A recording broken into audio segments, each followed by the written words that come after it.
Test tube பேபியைப் போல் தேவரிஷி பரத்வாஜருக்கு ஒரு பானையிலிருந்து மகனாக பிறந்தவர்தான் துரோணர்.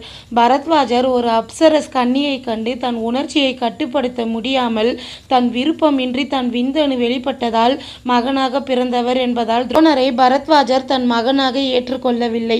ஆனால் தனது கட்டுப்பாட்டின்மை காரணமாக பிறந்த குழந்தை என்பதற்காக அந்த குழந்தை வளரும் வரை தன் ஆசிரமத்தில் இருக்கட்டும் என்று துரோணரை தன் ஆசிரமத்தில் தங்க வைத்து அவருக்கு கல்வியும் கற்றுக் கொடுக்க அனுமதி கொடுத்தார். அதனால் துரோணர் தன் தந்தையின் ஆசிரமத்தில் தங்கி கல்வி கற்று வந்தார்.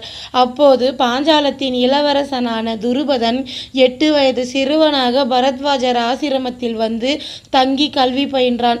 5 வருடங்களுக்கும் மேலாக துருபதன் ஆசிரமத்தில் தங்கி கல்வி கற்றிக் கொண்டிருந்தான்.